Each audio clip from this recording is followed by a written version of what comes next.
I'm a big advocate of sending your children to school to learn because I do feel like homeschooling is not the real world. And when I say real world, there's a lot that happens in school other than just learning. The socialization aspect is also necessary and needed. One of the things I love about I will say the schooling system here is that there's the opportunity to go to school from a very young age that's free. On the flip side, for us in growing up in Africa or attending school in Africa, the elementary schooling system is not necessarily free.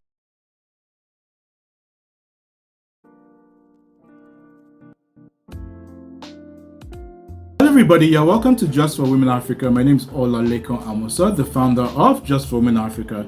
And today on the show, we're on a Zoom interview all the way from New York. We have with us Dr. Osueke, who is an elementary school educator. She's a Harvard graduate from the School of Education. She has 2 masters, in child education and special education. And she also has a PhD in human and organization psychology. Yeah, welcome to the show, Dr. Luchi. Thank you so much. Nice to meet you and everyone. You're welcome. All right, Dr. Osueke. Before we go into exactly what you do, could you just give us, I know I've given a brief profile about you, but could you tell people the other side about you that they do not know, briefly?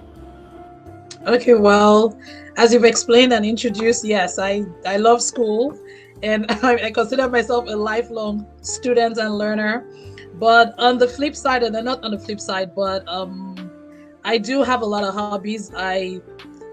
I'm very creative. On my other side, I always say in my other world, I would love to be an artist. And when I say artist, draw, paint, sing, dance. And that's why I'm grateful for my career, because I get to explore all those sides of me.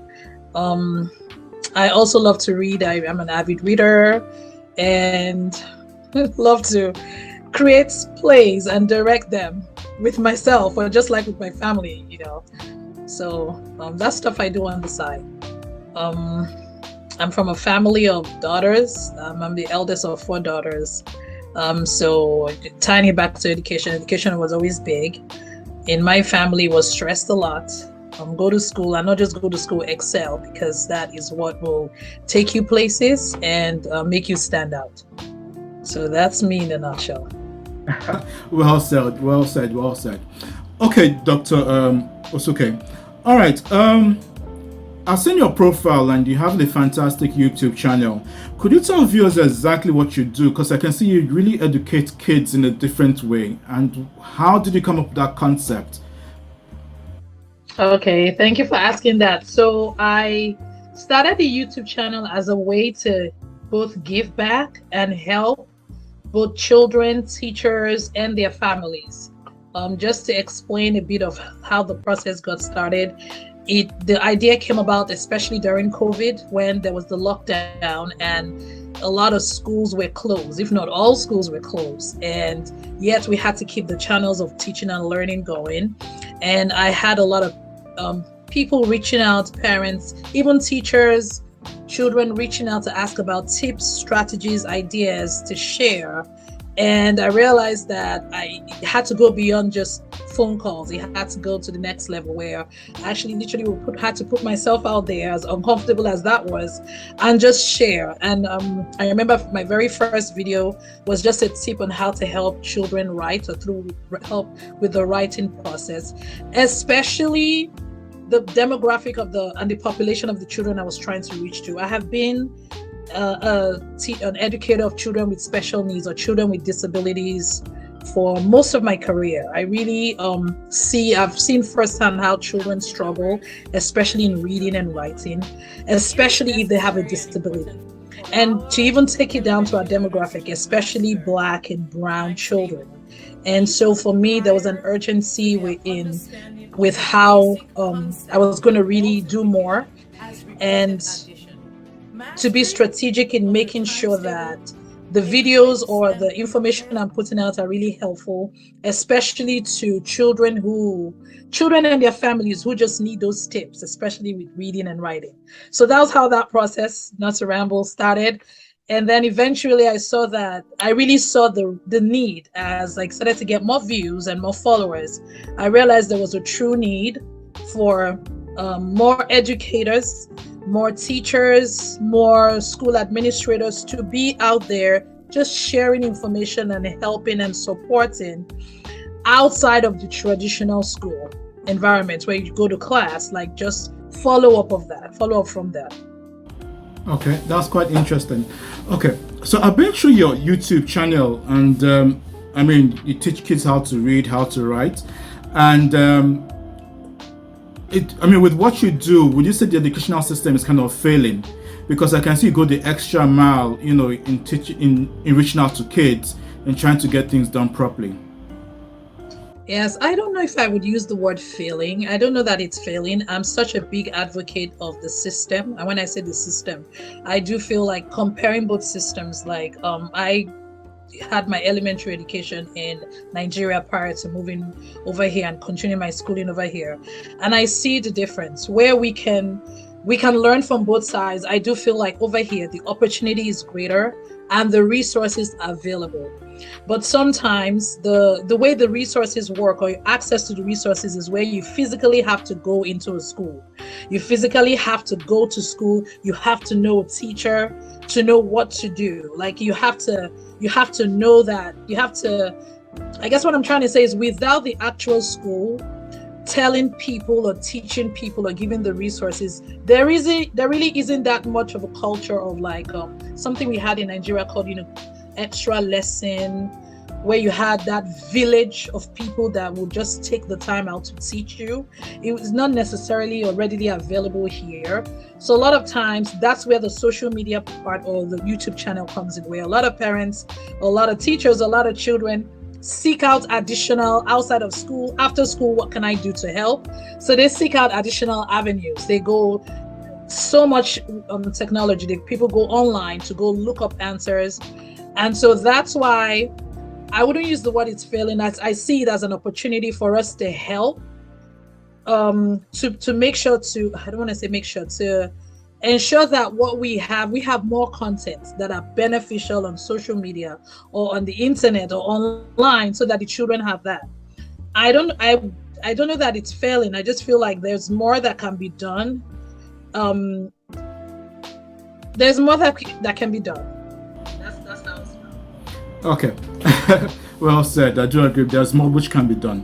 All right.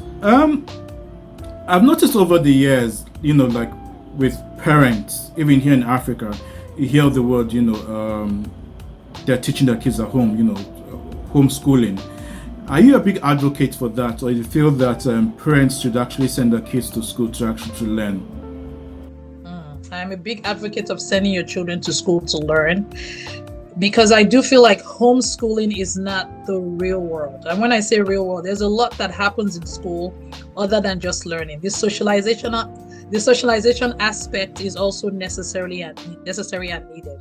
One of the things I love about I will say the schooling system here is that there's the opportunity to go to school from a very young age that's free. On the flip side, for us in growing up in Africa or attending school in Africa, the elementary schooling system is not necessarily free. You have to pay. And so if you're homeschooling or keeping your children at home due to financial reasons, there's more understanding there as opposed to just keeping them back because the parent feels sometimes you can do a better job. I do advocate for schools. There's a reason why the school is a school. There is a building, and it's not just teachers. There's a teacher, there's a nurse, there's a principal, there's a lunchroom. Like there are other school personnel that do various multiple jobs to ensure that your child or the child is like wholly educated, that we're reaching the whole child, as opposed to where there's a homeschooling where it's just mom or dad or just the parents.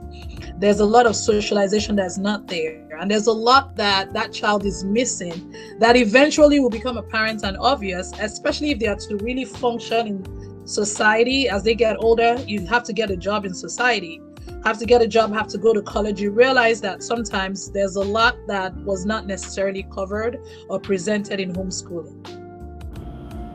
Okay, so do you think so basically homeschooling should be discouraged, basically? I would maybe not discouraged, but there has to be a strong reason why. Why are you homeschooling this child? Are you saying, can you really do a better job? And maybe, do you really have the tools? Say maybe you have the tools to really homeschool your child. That's understandable. But if there's no real reason, and when I say real reason, it's just like, maybe I don't trust the schooling system, or I don't want to send my child to the public school system. I don't want to send my child to that school. Sometimes that's not enough. I do believe charity begins at home anyway. If you're doing what you should be doing at home, that means you expose your children early to to just manners, to rules, to consequences. You teach them the foundational skills that they should have before sending them up to schools, where the schools just kind of complement and add to what's already there. That child will be fine. So if there isn't a real strong reason, I don't advocate for just keeping the children home, because they would be lacking in some other areas, even if it's not solely academic. Okay, I do agree with you on that. All right. Okay, so let's move on to special education. I can see you have a master's in that. What exactly, when you say special education, what exactly do you mean? Okay, so special education is the education of children with disabilities. When I say disabilities, children who are autistic, who have ADHD, who have emotional issues, who are hyper, who have autism, who are on the spectrum, who have all ranges, who have speech and language impaired, all kinds of disabilities. The term we use here is special education, where we create a curriculum, we create lessons, teaching strategies, instructional practices, and classroom settings that are really suited to helping them learn in spite of their disability. So that's what special education is, the education of children with special needs. Okay. Thanks for explaining that to us. Okay. So in terms of children with special needs, how's the educating them different from the regular child? So a lot of times, a child with special needs has something called an IEP, an individualized educational plan. That's a great thing about the public school system here, where every child with special needs, especially when they have been diagnosed, so once they are evaluated and determined to have special needs, especially through a process called early intervention, the parents detect early that something is not right. Johnny is 3 years old and he's not speaking. Amy is 4 years old. She has a problem. She doesn't know her letters. She doesn't know something is wrong. So once we evaluate and determine that there is a problem, we diagnose. The problem is diagnosed as, it could be attention, it could be dyslexia, it could be autism, whatever the disability is. Something is created called the IEP, the individualized educational plan for that child, so that we determine that, even though this child has dyslexia, even though this child has autism, they can still learn.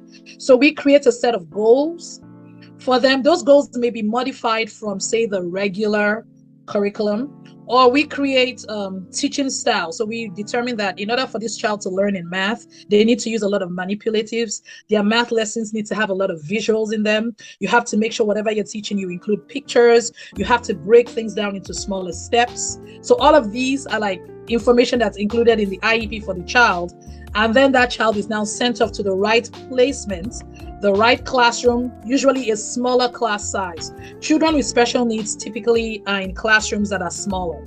The maximum number of children in a special needs classroom is usually 12. Some classrooms, the maximum will be 8. In some extreme cases, some are 6, but the most they can ever be together in one class is 12.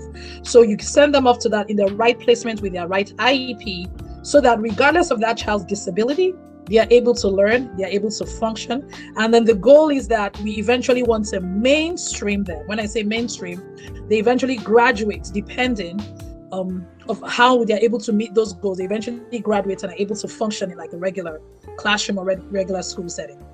Okay. And when they're eventually like integrated into regular school, do they get to cook properly?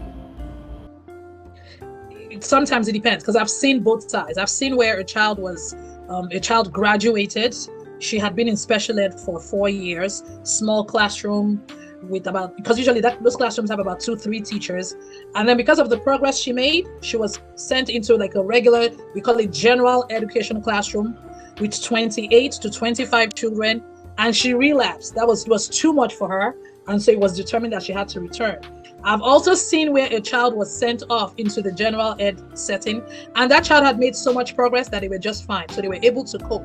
So sometimes it's a catch-22. They are able to cope sometimes, but sometimes depending on the severity of the disability or depending on the amount of support they get, they may not be able to really fully function. And so that child may find themselves remaining in the system throughout maybe their elementary education, sometimes even through middle school, and sometimes even all the way to college. So it depends. Okay, that's interesting to know. That's interesting to know. Okay, so let's move on to parents. I mean, as we bring the interview to a close, what's your advice to parents out there who are educating kids at home, or parents at home who are not paying attention to their kids' education, or parents who have special needs or who have children with special needs at home? What's your advice to them as an educator?